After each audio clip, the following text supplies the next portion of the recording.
वज़ीर आज़म साहब के लिए तो एक शेर ही कहूँगी कि अपने माजी के तसव्वुर से हिरासा हूँ मैं, अपने माजी के तसव्वुर से हिरासा हूँ मैं, अपने गुजरे हुए अयाम से नफरत है मुझे। तो ये नफरत पाकिस्तानी कौम पर मत निकालें खुदारा, पाकिस्तान की बेटियों पर मत निकालें, और खुदारा इस माशरे के अंदर उस माइंडसेट को कंडेम करें जो विक्टिम ब्लेम करता है, विक्टिम को कसूरवार ठहराता है। हम सब की बेटियां हैं, हम सब बच्चियों वाले हैं, अल्लाह उनकी हिफाजत करे, लेकिन प्लीज इसको डिफेंड ना करें। Don't defend this statement. Sir, वो मुफ्ती अजीजुर रहमान साहब भी मिले, कोई उनकी हरकत भी कोई लिबास से जुड़ी हुई नहीं थी। सो खुदा के लिए this is a moment to think where are we headed। Sir, इसके बाद इलेक्ट्रिसिटी की मैंने बात करनी थी। सर, लोड शेडिंग के हवाले से बजट सेशन में कोई पॉइंट ऑफ ऑर्डर नहीं होता जी। लोड शेडिंग की बात कर रही हूँ सर। लोड शेडिंग के हवाले से सर, उनका आप बाद में दे दीजिएगा, मुझे लोड शेडिंग के हवाले से मौलाना साहब अपनी बजट स्पीच कर चुके हैं, तो प्लीज आप तशरीफ रखें। सर, लोड शेडिंग के हवाले से मैं बात करना चाहूंगी। तशरीफ रखें। ऑनरेबल मेंबर जो है वो देखिए, मौलाना साहब, under the sun of budget, under the sun जो ट्रेडिशन है, जो नॉर्म्स है, आप किसी चीज पे भी आप बोल सकते हैं। थैंक यू जी। नासूर बन चुकी है, कोई हल्का ऐसा नहीं, खा वो हुकूमती अराकीन का हो या अपोजिशन अराकीन का हो, तफरीक नहीं है। वहां से नूर आलम खान साहब ने अपने दर्द की, दुख की दास्तान बयान की, हमने सुना, और बाखुदा वो अवाम का मसला है। Please do not take it.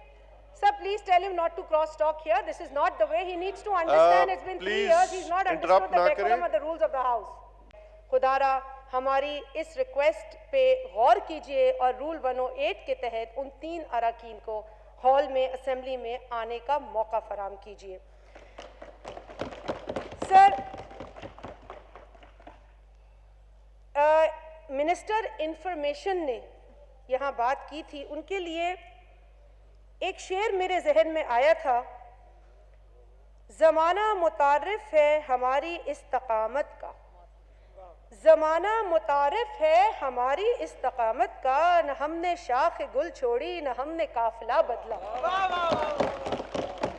न हमने शाख गुल छोड़ी न हमने काफिला बदला, न हम मंजिल से बाज आए न हमने रहनुमा बदला।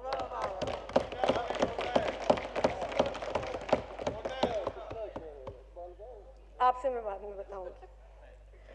सर, मैं इस अवाम दुश्मन बजट को मुस्तरद करती हूँ। मैं इस गरीब दुश्मन, किसान दुश्मन और मजदूर दुश्मन बजट को मुस्तरद करती हूँ। पाकिस्तान पीपल्स पार्टी इस PTI-MF बजट को मुस्तरद करती है।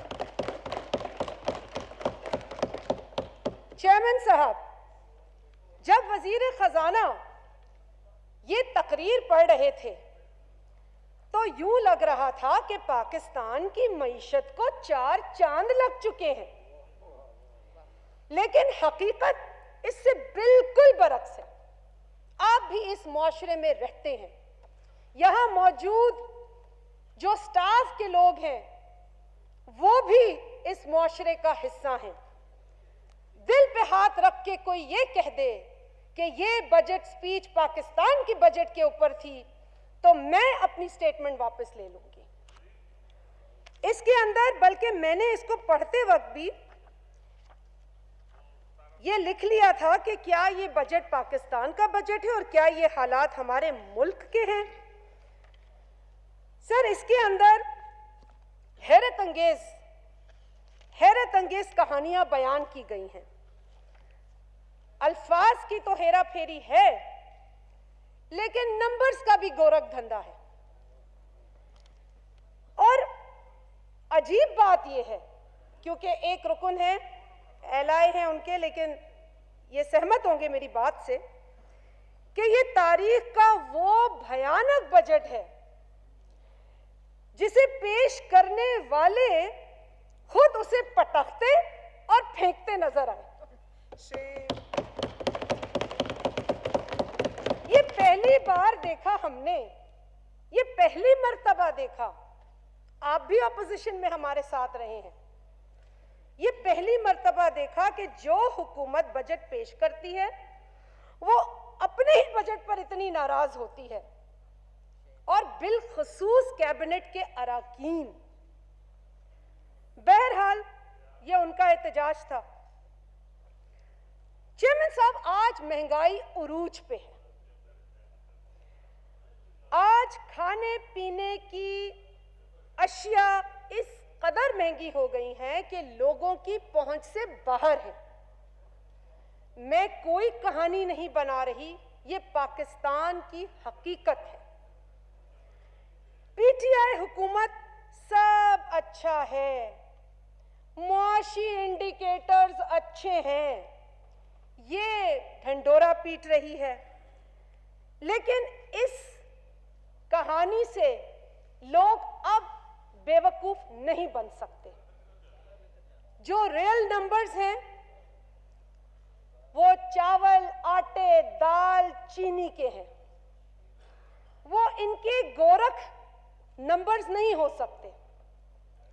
लोगों को अब लग पता जाता है जब वो सौदे का थैला लेकर बाजार जाते हैं और मिनिमम वेज जो आज आप अनाउंस करके खुशी मना रहे हैं 20,000, उससे भी कम रकूम के अंदर वो उस सौदे के थैले को आधा भी भर नहीं पाते। सर, हमें इस बात का इदराक था जब जैसे तैसे इस हुकूमत का कयाम अमल में आया, तो ये इदराक पाकिस्तान पीपल्स पार्टी को था कि इस हुकूमत को चैलेंजेस का सामना होगा। और यही वजह है कि साबिक सदर जनाब आसिफ अली जरदारी साहब ने इस ऐवान में खड़े होकर हुकूमत को मदद की पेशकश की बहैसियत मैच्योर ऑपोजिशन। उन्होंने ज़राअत और फूड सिक्योरिटी पर जोर दिया।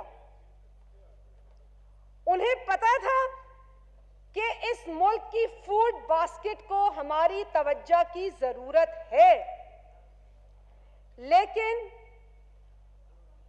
सदर जरदारी साहब की बातों को हवा में यूं उड़ाया गया जिस तरीके से हुकूमत ने अपने ही बजट की किताबों को उड़ाया।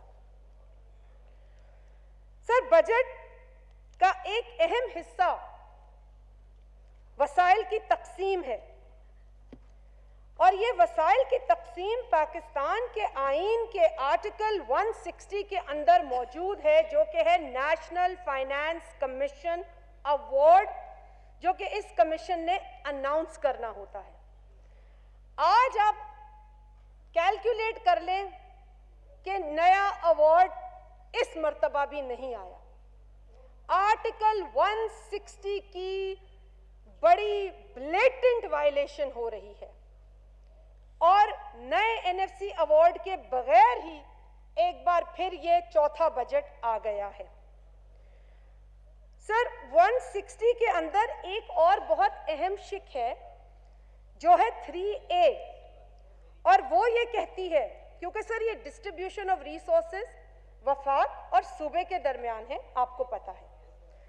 The share of the provinces in each award of National Finance Commission shall not be less than the share given to the provinces in the previous award. ये आप पढ़िएगा, ये बहुत इंटरेस्टिंग चीज है और ये चेंज आया था कॉन्स्टिट्यूशन में। क्यों?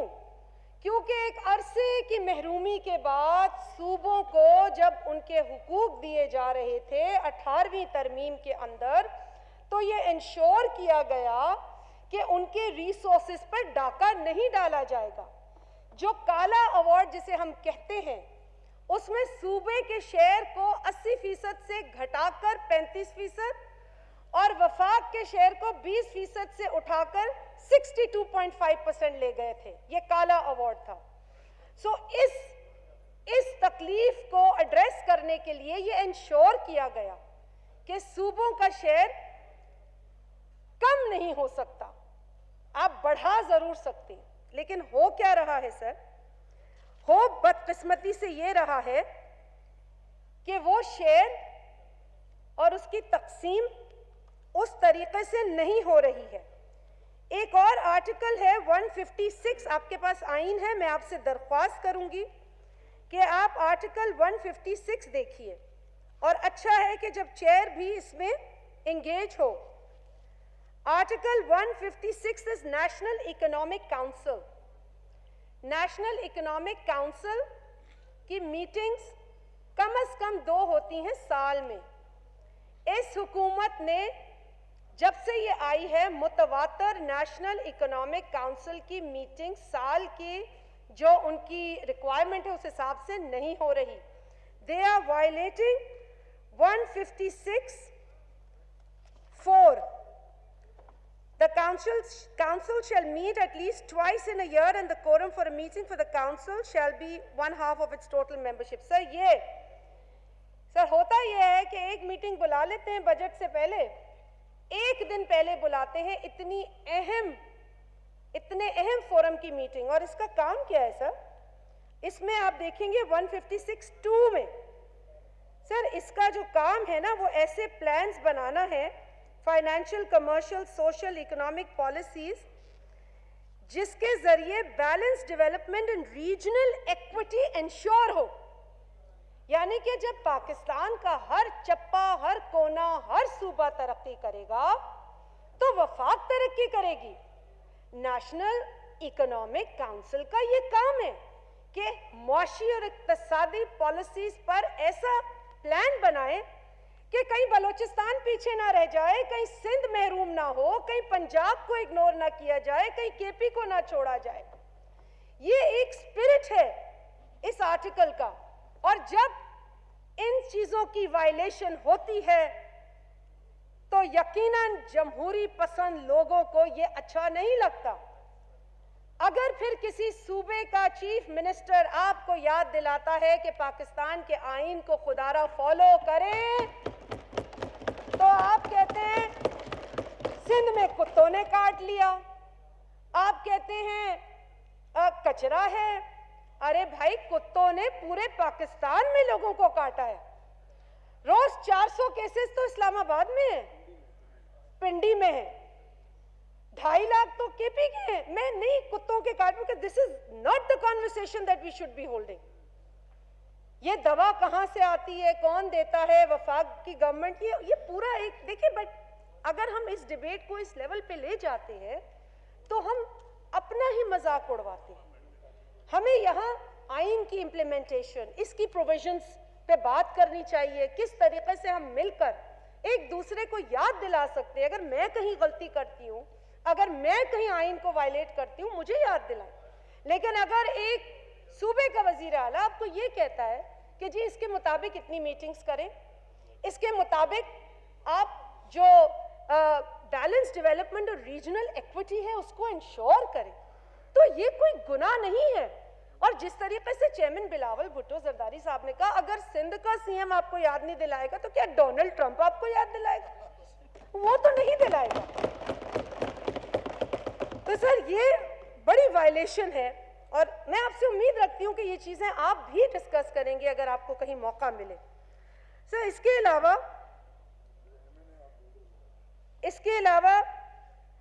मैं, क्योंकि जो बड़ा अफसोस मुझे होता है कि एनएफसी की डिस्ट्रीब्यूशन अब सूबों को, हर सूबे को, I mean I have nothing against any सूबा, और मेरा टारगेट कोई सूबा नहीं है। अनफॉर्चुनेटली जिस तरह हुकूमत का टारगेट एक ही सूबा होता है, सूबा सिंध, मेरा कोई सूबा टारगेट नहीं है, हर सूबा मेरा सूबा है, ये मुल्क मेरा मुल्क है। सर मेरे पास सिंध के नंबर्स हैं, ओरिजिनल अमाउंट देखिए सर, अगर मैं आपको कहूं कि जी ये है 100 रुपए और इस 100 रुपए में आपने सारी प्लानिंग अपनी बनानी है, 100 रुपए से काट के मैं आपका शेयर आखिरी मौके पर 70 रुपए कर दूं, तो आपकी प्लानिंग तो 100 रुपए की थी। अब यही हुआ है कि ओरिजिनल अमाउंट जो सिंध को ट्रांसफर होना था वो 760 बिलियन का था। सिंध को अब तक मिला है 654 बिलियन। तो इसके मुताबिक उनको मिलना चाहिए रिमेनिंग 106 बिलियन। आसान है। लेकिन सर हुआ क्या कि जो ओरिजिनल टारगेट था चेयरमैन साहब, उस ओरिजिनल टारगेट को रिड्यूस करके वो ले आए 699 बिलियन पर, यानी 41 बिलियन की कटौती वैसे ही हो गई। तो वो जो आपको मैंने 100 रुपए दिए और आपने प्लानिंग की और मैंने फिर उसमें से पैसे निकाल लिए, अब आप मुझे बताएं कि आपकी डेवलपमेंट, आपकी मंसूबाबंदी अफेक्ट होगी या नहीं होगी। मिनिस्टर इंफॉर्मेशन ने कहा पैसे फलानी जगह जाते हैं, फलानी जगह जाते हैं। अरे भाई, सिंध सूबा 70% डिविजिबल पूल में पैसे देता है। क्या वो सूबा ये पूछने में हक बजानिब नहीं है कि जो आपने हमसे as per NFC award commit किया and under the constitution of Pakistan, वो आप हमें पूरी रकूम दें। ये तो अजीब बात है कि सिंध के सीएम को पता नहीं कि अगर उसके पैसे इधर उधर लगेंगे बदनाम तो वो होगा। सर, ये ऐसी मफरूजों पे बातें होती हैं कि अफसोस होता है। मैं मिसाल के तौर पे नहीं पंजाब के सीएम पे बात करना चाहती, बात करने को बहुत है, बल्कि मैं क्या, गवर्नमेंट के बेंचेस खुद बताएंगे। इनके अंदर से आवाजें उठ रही हैं वसीम अकरम प्लस के हवाले से। लेकिन मैं क्यों कहूं, I want to stick to the law, to the constitution, to the budget, and I want to have an academic conversation on the floor of this house. Because I, for one, as a parliamentarian, was most embarrassed to see what happened when the budget books were thrown by the cabinet ministers on the floor of this house from that side. It was very unfortunate. Sir, ये मैं सिर्फ ज्यादतियों का जिक्र कर रही हूं। अब आ जाए महंगाई पर।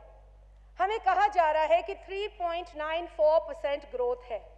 बहुत अच्छा है, हमें तो खुशी होगी अगर 3.94%, किसको बुरा लगेगा। पाकिस्तान है, तरक्की करे, we are all happy.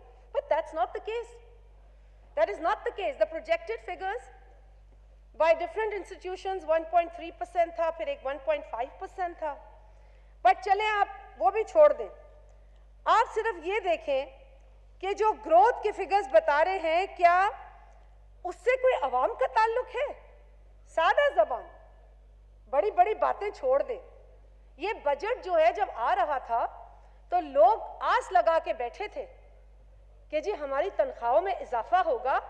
जिस दिन ये बजट पेश हो रहा था, गवर्नमेंट एम्प्लॉइज बाहर एहतजाज कर रहे थे, वो लोग जिनसे आपने वादा किया था कि आप 25 या 40% उनकी तनख्वाहों में इजाफा करेंगे। तनख्वाहें इजाफा आपने क्या किया? आटे में नमक के बराबर, वो भी जितना आटे में नमक डालते हैं उससे भी शायद कम नमक। 10% इजाफा। अगर आपको सिंध गवर्नमेंट बहुत बुरी लगती है तो उसकी नकल थोड़ी कर ले, कोई अच्छी बात की। 25% इजाफा सिंध गवर्नमेंट ने अपने एम्प्लॉइज की तनख्वाहों में किया। Let's copy the good things. Let's copy good things. Let's be civilized people and learn from each other. ये it's unfortunate.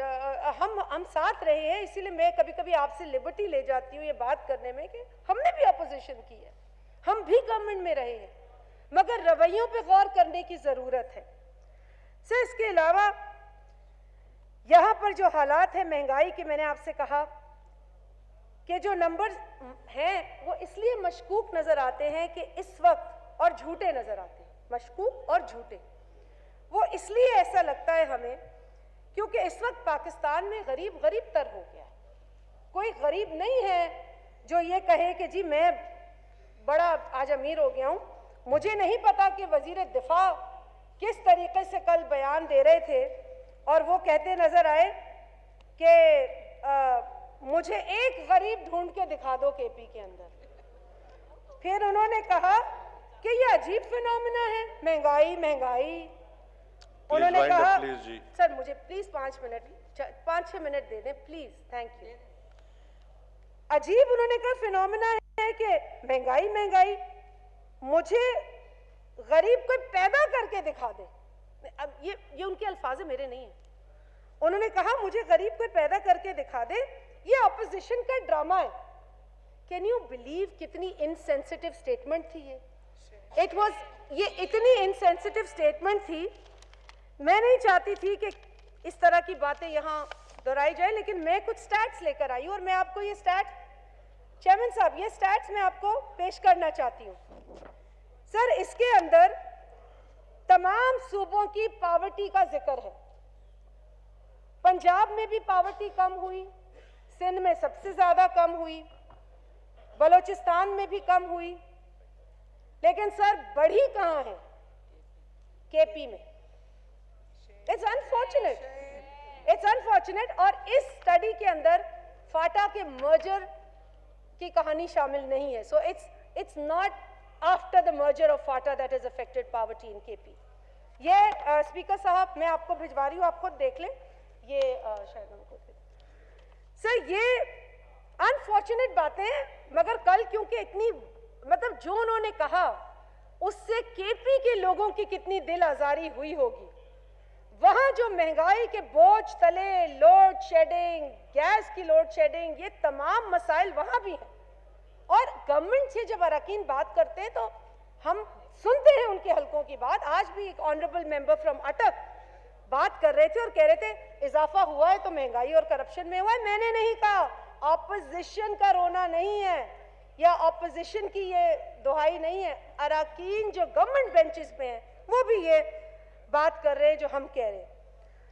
सर, मैं इलेक्ट्रिसिटी की लोड शेडिंग के हवाले से भी बात करना चाहती हूँ, लेकिन उससे कबल सर मैं एक चीज, जो वजीर आजम का हालिया बयान है खवातीन के हवाले से, उस पर मैं गहरे अफसोस का इजहार करूंगी। सर, वो इंटरव्यू था जिसके दौरान उन्होंने विक्टिम ब्लेमिंग की। बहुत अफसोस हुआ, पहली मर्तबा नहीं हुआ ऐसा। हम जिस माशरे में रहते हैं हम अपनी हुदूद भी समझते हैं, बहुत सारी कल्चरल हमारी वैल्यूज हैं और हमें जो फख्र है कि I am a Pakistani woman living in this society despite challenges, वो ठीक है। लेकिन सर, जो उन्होंने कहा उससे हमारी दिल आजारी हुई। We take offence to that statement in an interview. और उन्होंने क्या ये नहीं सोचा कि पाकिस्तान के अंदर सर एक तखमीना है कि 8 बच्चे रोज रेप होते हैं जिनकी उम्रें 6 से 15 साल के दरमियान होती हैं, जिसमें से 65% देही इलाकों में और 35% शहरी इलाकों में कब्रें खोद के औरतों को रेप किया जाता है और आपने उसको लिबास से जोड़ दिया। बहुत अफसोस हुआ। और अगर चीफ एग्जीक्यूटिव ऐसी बात करे तो आईन की भी खिलाफ वर्जी है, because in this constitution you have to support the women of Pakistan in national life as per the article 34 of the constitution. Sir, एक तखमीना है मेरे पास, अगर खवातीन को आप इनकरेज करेंगे तो आपको IMF और एशियन डेवलपमेंट बैंक से लोन्स भी नहीं लेने पड़ेंगे अगर वो आपकी लेबर फोर्स का हिस्सा हो। लेकिन ऐसे बयानात से खवातीन आगे नहीं आएंगी, वो डिस्करेज होंगी। Thank you. मैं 2-4 मिनट लूंगी सर। असल में शाजिया मरी साहबा बड़ी लंबी लिस्ट है और जितने भी ऑनरेबल मेंबरान हैं, मेरे 2-4 पॉइंट्स हैं, मेरे 2-4 पॉइंट्स हैं, 2-4 पॉइंट्स हैं, मैं 2-4 पॉइंट्स कवर करूंगी। आई नो आप, मुझे नहीं अच्छा लग रहा आप इंटरप्ट कर रहे हैं, मैं सिर्फ 2-3 चीजें। वजीर आजम साहब के लिए तो एक शेर ही कहूंगी कि अपने माजी के तसव्वुर से हिरासा हूं मैं, अपने माजी के तसव्वुर से हिरासा हूं मैं, अपने गुजरे हुए अयाम से नफरत है मुझे। तो ये नफरत पाकिस्तानी कौम पर मत निकालें खुदारा, पाकिस्तान की बेटियों पर मत निकालें और खुदारा इस मुआशरे के अंदर उस माइंडसेट को कंडेम करें जो विक्टिम ब्लेम करता है, विक्टिम को कसूरवार ठहराता है। हम सब की बेटियां हैं, हम सब बच्चियों वाले हैं, अल्लाह उनकी हिफाजत करे, लेकिन प्लीज इसको डिफेंड ना करें। Don't defend this statement. Sir, वो मुफ्ती अजीजुर रहमान साहब भी मिले कोई, उनकी हरकत भी कोई लिबास से जुड़ी हुई नहीं थी। सो खुदा के लिए this is a moment to think where are we headed. Sir इसके बाद इलेक्ट्रिसिटी की मैंने बात करनी थी। सर लोड शेडिंग के हवाले से बजट सेशन में कोई पॉइंट ऑफ ऑर्डर नहीं होता जी। लोड शेडिंग की बात कर रही हूँ सर। लोड शेडिंग के हवाले से सर उनका आप बाद में दे दीजिएगा मुझे। लोड शेडिंग के हवाले से मौलाना साहब अपनी बजट स्पीच कर चुके हैं, तो प्लीज आप तशरीफ रखें। सर लोड शेडिंग के हवाले से मैं बात करना चाहूंगी। तशरीफ रखें। ऑनरेबल मेंबर जो है वो देखिए मौलाना साहब, under the sun of budget, under the sun जो ट्रेडिशन है, जो नॉर्म्स है, आप किसी चीज पे भी आप बोल सकते हैं। थैंक यू जी। नासूर बन चुकी है। कोई हल्का ऐसा नहीं, खा वो हुकूमती अराकीन का हो या अपोजिशन अराकीन का हो, तफरीक नहीं है। वहां से नूर आलम खान साहब ने अपने दर्द की दुख की दास्तान बयान की, हमने सुना, और बाखुदा वो अवाम का मसला है। Please do not take it Sir, please tell him not to cross talk here. This is not the way. He needs to understand. It's been 3 years. He's not understood the decorum of the rules of the house. जी, thank you. आप wind up करें please जी sir. Sir इसी तरह gas last 2 minutes हैं आपके पास जी। 3-4 minutes। only 2 minutes। I'll just read out my recommendations। Sir gas का article 158 is being violated constantly। इस पर मैंने करना है। सेंसस का सिंध गवर्नमेंट ने पार्लियामेंट को भी भेजा है रेफरेंस एज पर कॉन्स्टिट्यूशन। उन्होंने सेंसस को मुस्तरद किया है, इसके ऊपर भी पार्लियामेंट को एक्शन लेना चाहिए।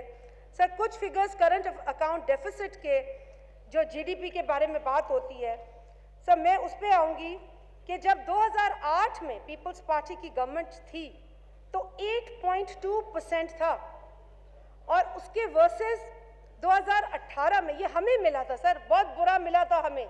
और इसको तो उस वक्त इसहाकदार साहब जो हमारे साथ बैठे थे आके थोड़े दिनों के लिए हुकूमत में, तो उन्होंने खुद कहा था कि मईशत का बहुत बुरा हाल है। 6.1% पे 2018 में पीटीआई को मिला। हम इसको लेकर आए सर 2.1% पे नीचे, फ्रॉम 8.2%। पीटीआई को इसको लाना था 6.1% से नीचे, और वो भी लगभग इतना ही काम किया उन्होंने। तो कोई ऐसा मार्का नहीं है, बल्कि शायद हमने बहुत बड़ा मार्का मारा। Sir export percentage increase, Peoples Party के दौर में एक्सपोर्ट 4% एनुअली इंक्रीज हुई। पीएमएल से माजरत, खातर खा इंक्रीज उनके दौर में नहीं थी, और पीटीआई के दौर में 0.3% इंक्रीज है। तो खुशी की क्या बात है। सर रेमिटेंसेस जो इनका स्लोगन है इनका, that's why I am talking about it. Peoples Party के दौर में रेमिटेंसेस 16.7%, पीटीआई के दौर में 13.3%, and I also again with due apologies PMLN के दौर में ये नंबर भी उतना नहीं था। लेकिन आप जब हमें अपने आप से कंपेयर करें तो please look at the numbers. There is no fight going on here. You can do better. When you do better the country will do better. 2 minute sir, 2 minute. Thank you.